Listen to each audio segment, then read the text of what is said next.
Today we have ANAD with us today. We have Lynn Slawsky, the ED of ANAD, who's going to talk to us a little bit about what ANAD is doing for COVID-19. So I want to tell you a little bit about Lynn. Lynn Slawsky comes to the National Association of Anorexia, Nervosa, and Associated Disorders with 15 years of experience working for nonprofit, hospital, university, and state government organizations. She previously served as ANAD's Director of Community Relations. Her background is project management, in which she is a certified project management professional. She holds a master's degree in public administration from the John Glenn College of Public Affairs at The Ohio State University, where she was president of her Graduate Student Association. She got her bachelor's degree in international studies at Ohio State as well. Lynn volunteers whenever possible and especially enjoys being a part of a chef team at a local soup kitchen that prepares homemade meals for low-income neighbors each week. She also enjoys mentoring young women in their career growth and hanging out with her toddler. Welcome, Lynn. Yeah, thank you so much, Lauren. It's a delight to be here.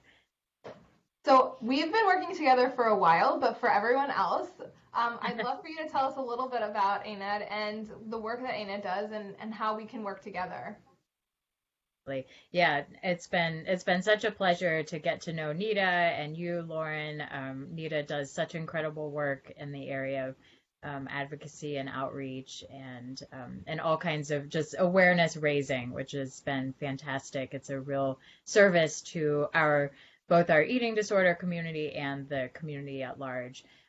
Where ANAD fits into that is that we provide free support services to anyone dealing with any type of disordered eating.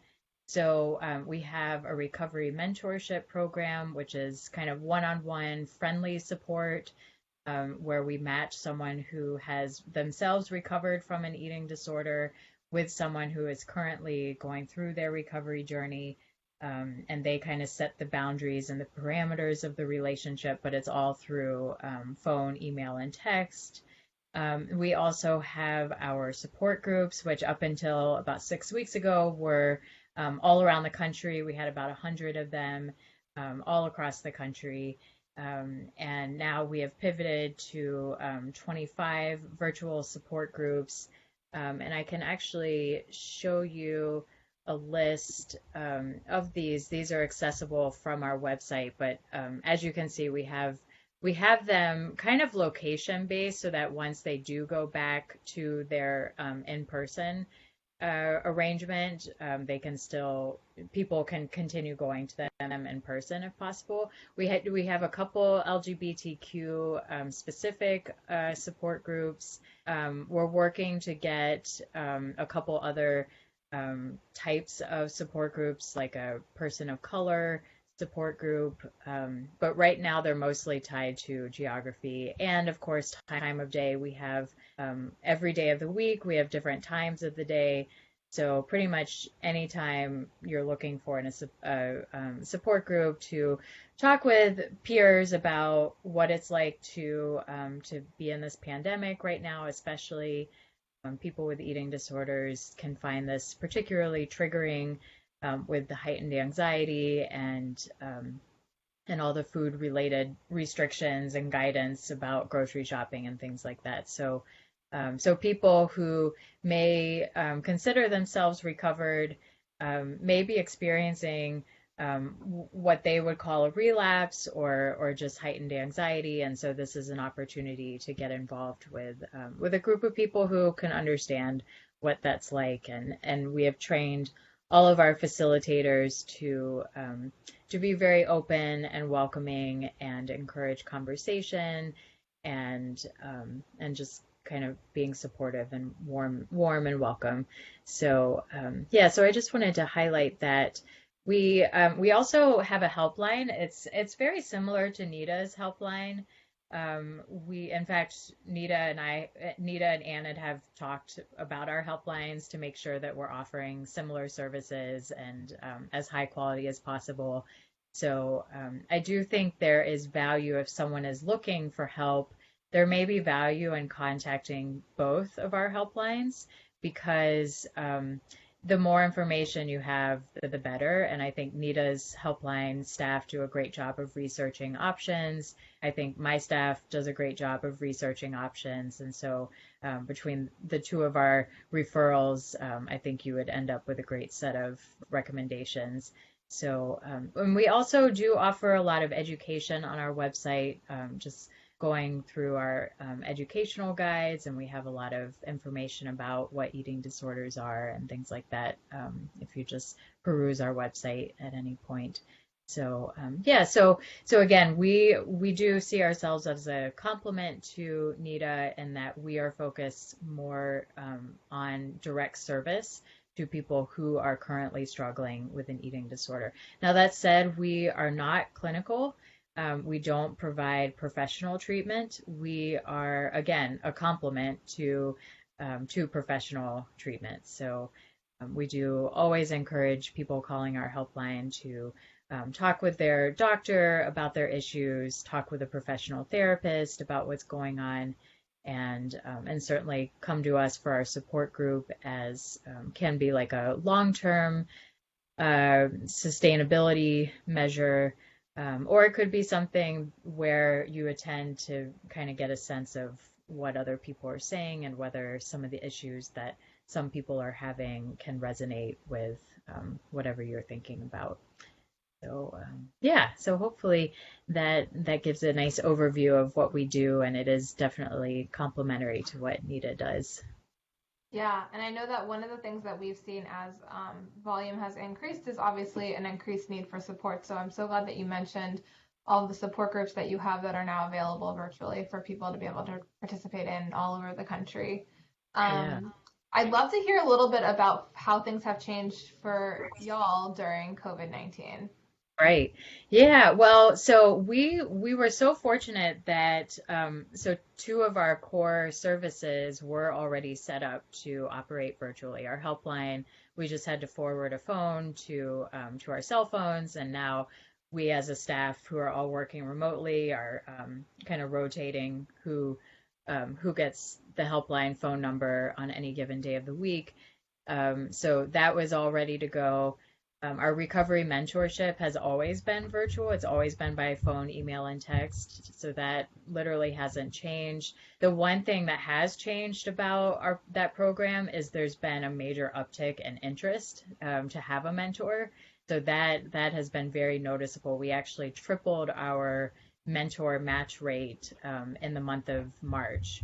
So, and I do want to give a shout out to the opportunity to become a mentor, because there are a lot of people who may be part of our eating disorder community, Lauren, who consider themselves recovered and may want to give back, and would love to do it from the comfort of their own home, which is the safest place to be right now, after all. So I just wanted to point out, we do have on our website information about becoming a recovery mentor, 5 reasons why you should become one, and then our application is right here. And so that just goes into, so basically you fill out this application, you need to self-disclose that you have been recovered for at least 2 years, and then essentially you'll be approved unless there's any other red flags. And we'll give you access to our online training. Once you go through that, then we'll get you set up with a match. And yeah, it's been really popular over the past few weeks. So I just wanted to highlight that that's a great way to get involved, even if you're not currently struggling, but are inspired to help someone who might be. So and then for our support groups, we, as I mentioned, we did have to pivot from in-person support groups to online support groups. We went from 100 in-person to now about 25 virtual support groups. And here again is another volunteer opportunity. These support group leaders are non-clinical. We don't expect them to be professionals, but they are people for whom the eating disorder issue resonates, whether because they themselves had one, they know someone who had one, or any other number of reasons, or just committed again to doing something to help. and again, during this time, from the comfort of their home, because right now we are only offering virtual support groups. So, so we do have information about how to become a support group leader, and here's some additional information. And then finally, you would apply, same process, go through the application process, get approved, go through our training. Once you're completed with that, we will add you to our support group list. So those are the main ways we have changed. I mean, obviously, like every other organization, we're all working remotely. But I guess just the last thing I'll say about it is it's been interesting to see, and I don't know if Lauren, you have found the same thing, that it really seems like our team bond has strengthened during this time, that we're really looking forward to our team meetings twice a week, and we're really supporting each other in a way that I just don't think we really did before, because we were always distracted by all these other things, whereas now we're all at home. We know we have that cadence of our twice weekly check-ins with each other, and it's been really nice. I think all of us would agree that having these team meetings are an important part of our week and help us stay connected. So it's just to say that we're kind of becoming our own support group as an organization, and it's kind of proof that being part of a support network is really important during this time. Yeah, I think we've certainly seen an additional level of sensitivity and support towards our staff here, and our supporting organizations and partners that we're working with too, and just a lot of even more checking in than normal, having that kind of personal understanding that everyone's like going through something right now, and This is hard for yeah. It's not just if you have an eating disorder, or that you had something, if you had some kind of challenge before this pandemic. I think every single person is feeling the stress of what's going on right now. So Yeah. And we're so grateful that ANAD is continuing their services and providing additional support options for people so that they have more to be able to connect with. And I'm glad that you shared information about how other people can get involved if they're interested in lending a hand as well. So thank you so much. I guess the last question that I have is, where can people make sure that they're finding out more about your services and about ANAD? Yeah, well, we would love for people to join our newsletter. That's where you can learn about the latest updates. Definitely follow us on social media at ANAD Help. And then our newsletter, you can sign up at anad.org/newsletter. We do have a lot of information on our website. We've been, like NEDA, Lauren, we have been working to compile as many online resources as we can possibly find about, related to telehealth and just anything else that could be useful. So we do have this page where we're updating and continually finding more resources to add. So definitely check out our website, join our newsletter, follow us on social media, and reach out to us. Like, let us know if there's something that we're not already providing that we could be. We would definitely like to find a way to make it happen, and maybe other people can get involved with creating a new service that would really help the recovery community.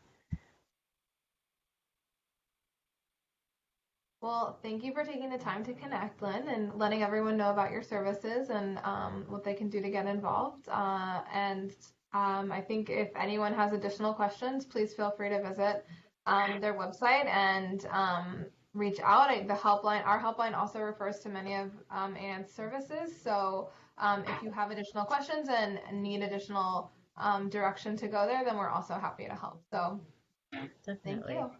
Yeah, thank you so much, Lauren. Yeah, and thanks for all the work that NEDA is doing during this challenging time. Yeah, and I think it goes without saying, but like the partnerships that we have together is really making this process all the more worth it. Yeah, definitely. I agree. Yeah. So thank you again. It's been great talking with you today.